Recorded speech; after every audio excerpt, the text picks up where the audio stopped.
Show couch comes with rules. In just 33 seconds, one explosive comment would turn a casual interview into a career-defining disaster. This is the story of the night Meghan Markle got kicked off Graham Norton's show. It was supposed to be easy. Graham Norton's show had become legendary for its relaxed atmosphere, the kind of place where celebrities could let their guard down, share a glass of wine, and enjoy the banter. The show was known for its warmth, its humor, its ability to make even the most guarded stars feel at home. But on this particular evening, something was different from the moment Meghan Markle walked onto the set. The audience erupted in applause as she made her entrance, dressed impeccably as always, waving to the crowd with practiced grace. Graham stood to greet her, extending his hand with that signature warm smile that had welcomed countless guests over the years. "Meghan, welcome, welcome," Graham said, his Irish accent lilting with genuine enthusiasm. "It's so lovely to have you here." She settled into the chair, crossing her legs with deliberate poise. "Thank you for having me," she replied, her voice measured and controlled. Right from the start, there was a tension in the air that the audience could feel. Graham, ever the professional, tried to break the ice with his usual charm. "So, you've been keeping quite busy lately," he began, leaning back in his chair with casual ease. "Tell us what you've been up to." Meghan shifted in her seat. "Well, Graham, I've been working on several important projects. Projects that actually matter, you know. Things that make a real difference in the world." There was a slight edge to her voice, a subtle implication that hung in the air. Graham, sensing it, kept his smile steady. "That's wonderful," he said smoothly. "We'd love to hear about them." She launched into a detailed description of her various initiatives, but with each sentence, there seemed to be an underlying message about her own importance. The audience, usually so responsive, began to grow quiet. "You see, not everyone understands what it means to use your platform for good," she continued. "Some people are just content to sit around and entertain." Graham's eyebrows lifted slightly. He'd been doing this for decades and knew when a guest was testing boundaries. "Well, I like to think entertainment has value too," he offered with a gentle laugh. "Bringing people joy, giving them a break from their troubles. That's not nothing." "I suppose," Meghan said, with a tone that suggested she didn't really agree. "But surely you'd admit that some things are more important than others. I mean, look at what I could be doing right now instead of sitting here talking about trivial matters."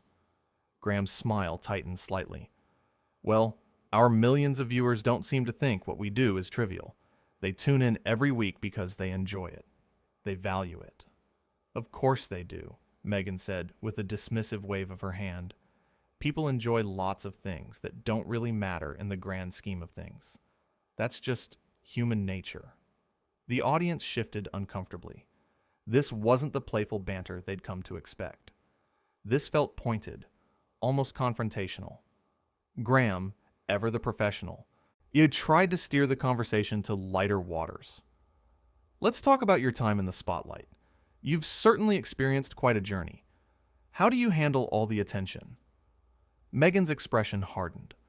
"The attention is relentless, Graham.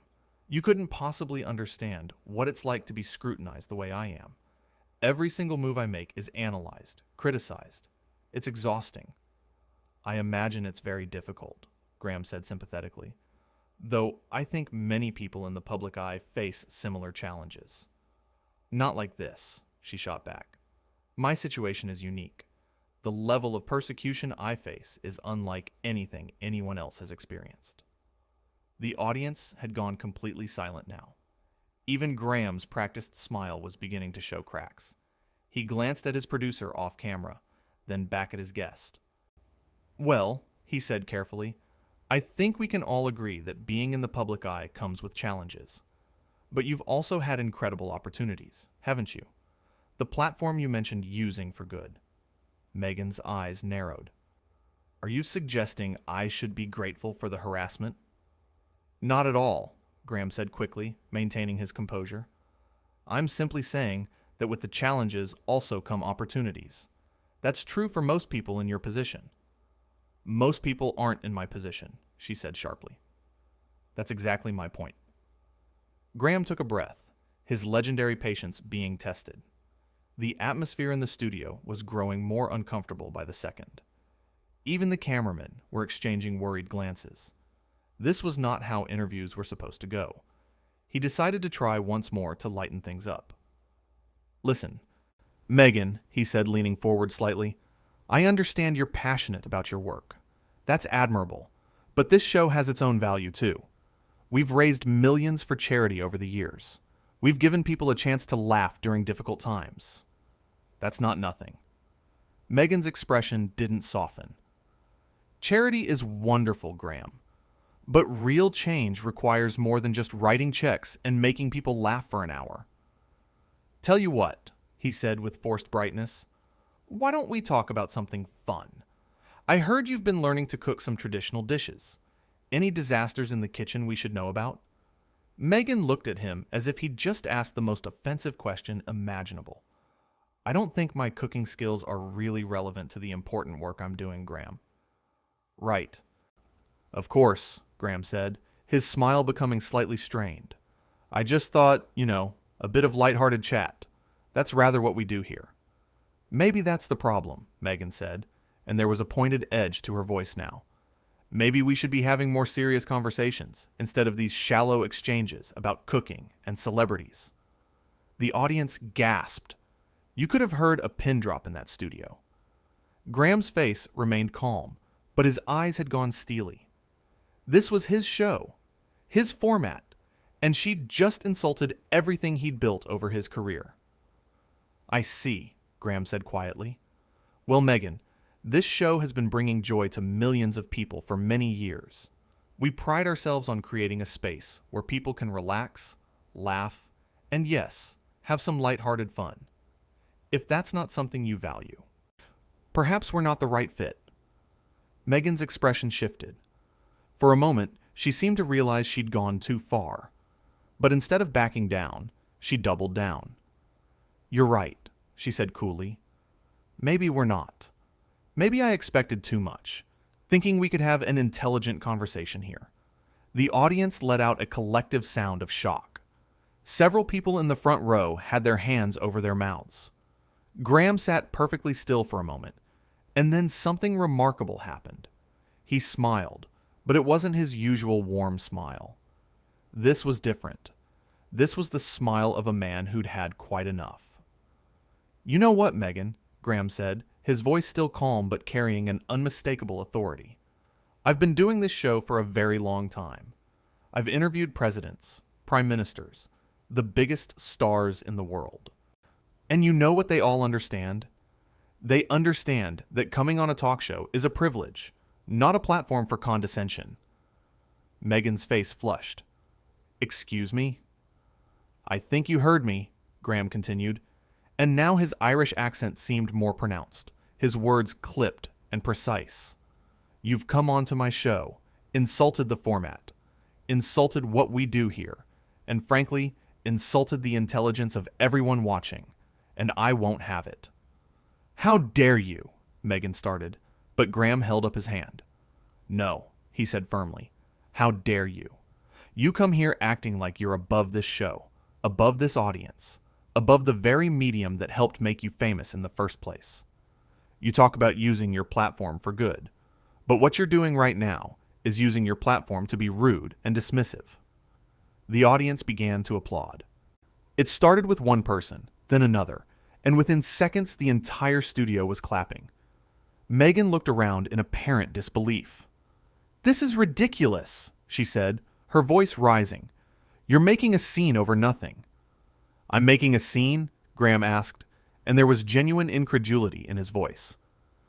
Meghan, you've spent the last 15 minutes telling me and everyone here that what we do doesn't matter, that entertainment is somehow beneath you, that your struggles are more important than anyone else's.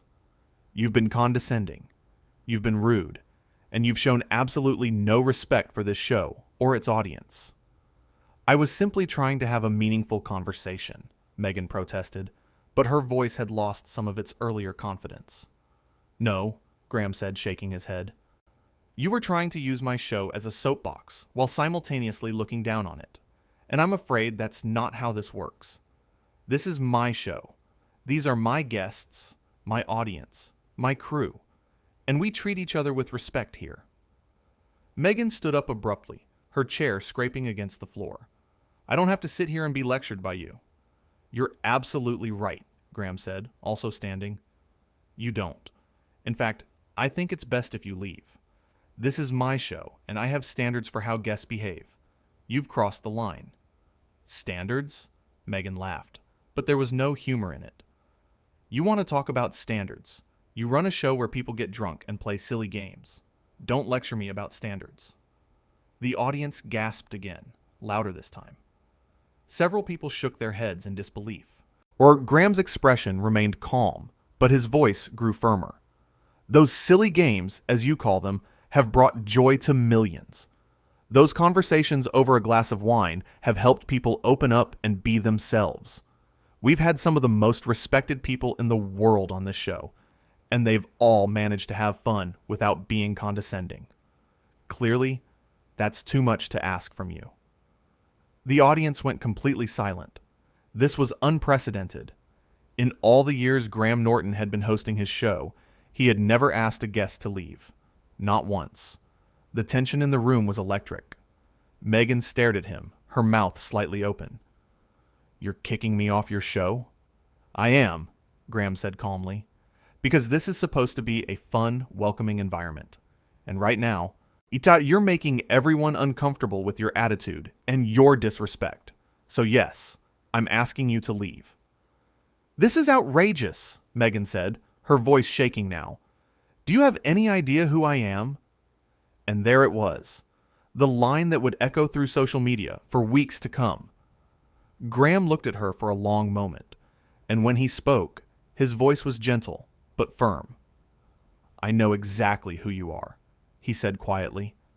You're someone who forgot that being kind matters more than being important. You're someone who forgot that every person deserves respect, whether they're a talk show host or a member of the audience or anyone else. And you're someone who, right now, needs to leave my show. The audience erupted in applause again, this time even louder. People were on their feet, clapping and cheering for Graham. Meghan looked around at the sea of faces, all of them clearly on the host's side, and for the first time that evening, she seemed to be at a loss for words. She grabbed her purse from beside the chair, her movements sharp and angry. This is unbelievable, she muttered, though the microphone still picked it up. I came here as a courtesy, and this is how I'm treated. You should be thanking me for appearing on your little show. Little show? Someone in the audience called out. Others murmured in agreement, a ripple of disapproval spreading through the crowd.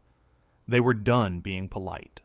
They'd watched this woman insult something they loved, someone they loved, and they'd had enough. A courtesy? Graham repeated, and there was genuine surprise in his voice. Meghan, people come on this show because they want to connect with the audience, because they want to have a good time, because they enjoy being here, not as a courtesy, as a privilege. Meghan's face was red now, a mix of anger and what might have been embarrassment. You'll regret this, she said, pointing a finger at him. You have no idea what you've just done. Graham just smiled, that warm, genuine smile that millions loved. I don't think I will, he said. I think I'll sleep quite well tonight, actually, knowing I stood up for the values this show represents. She turned on her heel and began walking toward the exit. The audience continued clapping as she left, but it wasn't supportive applause. It was applause for Graham, for his courage in standing up to someone who had clearly crossed a line. As Meghan reached the edge of the set, she paused and turned back. You know what, Graham? She called out, her voice dripping with disdain. Your little show here, your jokes and your wine and your silly games, they're all just distractions. Meaningless distractions from the real issues in the world. While you're sitting here making people giggle, there are serious problems that need addressing. The audience booed. actually booed. It was unprecedented. Graham held up his hand, asking them to stop. He wanted to respond to this himself. Graham walked closer to where she stood. The cameras followed him, capturing every moment. When he spoke, his voice was loud enough for everyone to hear, but it wasn't angry. It was sad. "You know what I think is meaningless?" he said. "Coming onto someone's show and insulting them. Looking down on people who are just trying to bring a little happiness into the world.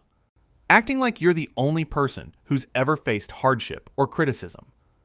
That's what's meaningless. Because at the end of the day, Meghan, kindness matters. Joy matters. Making people laugh and feel good matters.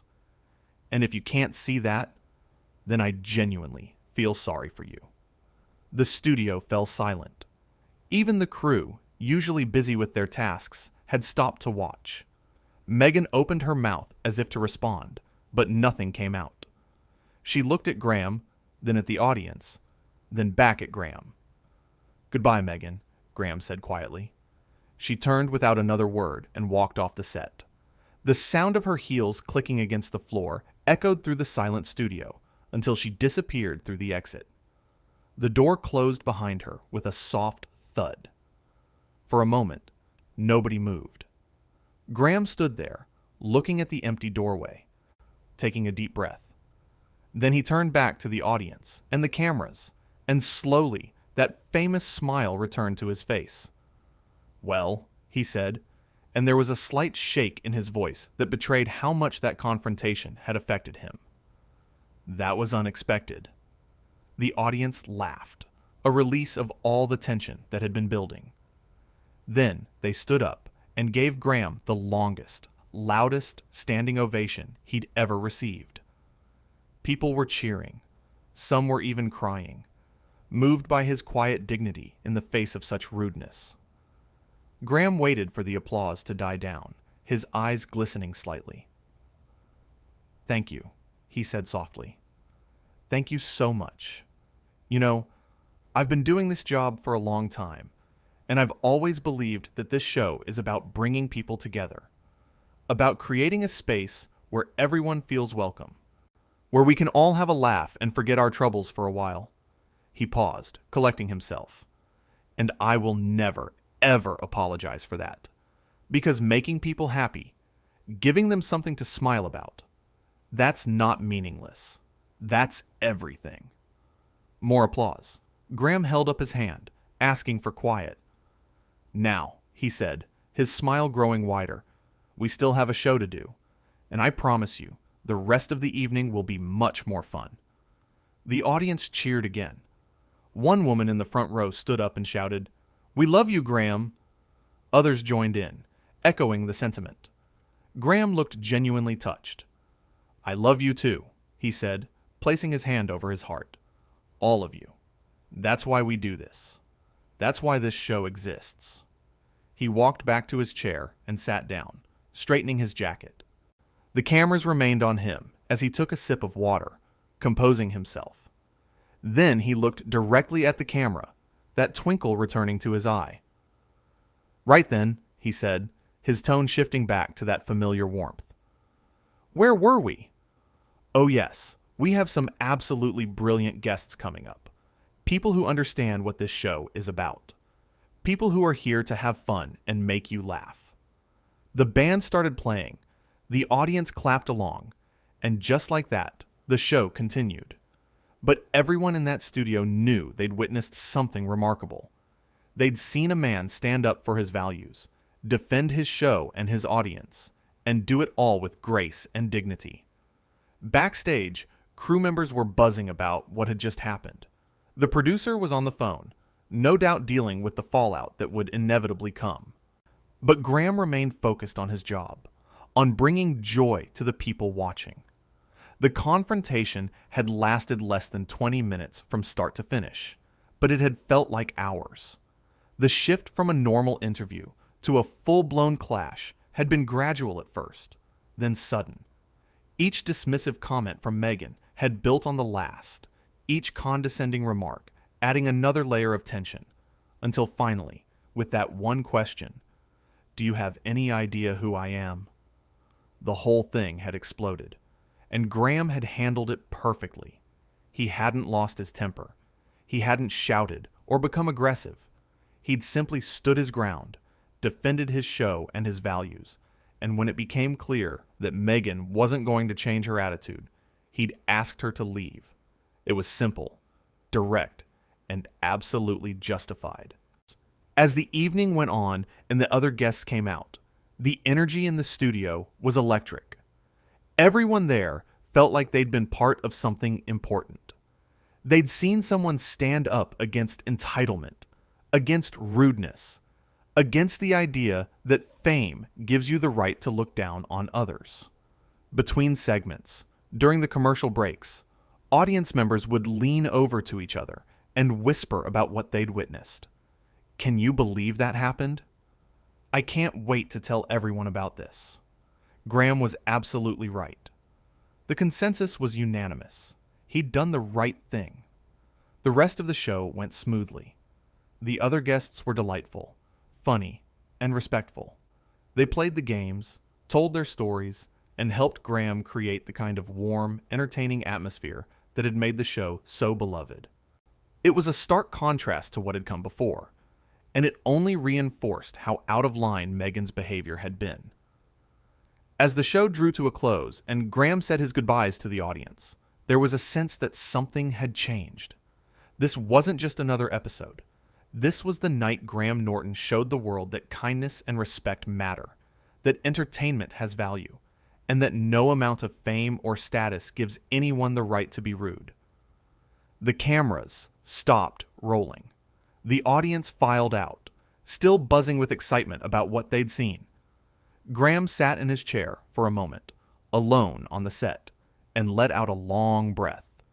It had been one of the most difficult interviews of his career, but he'd handled it the only way he knew how. With honesty, with integrity, and with unwavering respect for his audience. Then one of the producers approached him cautiously. "That was incredible, Graham. Are you okay?" Graham smiled, a real smile this time, not the professional one he wore for the cameras. "I'm fine. Really, I meant every word I said. This show has always been about bringing people together, about creating joy, and I won't let anyone turn it into something else." "You did the right thing," the producer said firmly. "Everyone here knows it. The audience knows it. And I think the world is going to know it too." Graham nodded, standing up and stretching. "Well, it's done now. Let's just focus on making great television. That's what we're here for." And that was it. The moment had passed, but its impact would resonate far beyond that studio, far beyond that evening. Because sometimes, the most important thing you can do is stand up for what you believe in, even when it's uncomfortable, even when it means making a difficult decision, even when it means asking someone to leave. Graham Norton had spent decades building a show based on warmth, humor, and respect. And on this night, he'd proven that those values weren't just words. They were principles he was willing to defend, no matter who was sitting in the guest chair. That 33-second exchange, from "Do you have any idea who I am?" to "I know exactly who you are," had defined everything. It had shown the difference between entitlement and humility, between looking down on people and lifting them up. As Graham left the studio that night, he knew he'd done something important, not just for himself, not just for his show, but for everyone who'd ever been made to feel small by someone who thought they were better. He'd shown that kindness isn't weakness, that standing up for respect matters, and that sometimes the bravest thing you can do is simply say no. This was the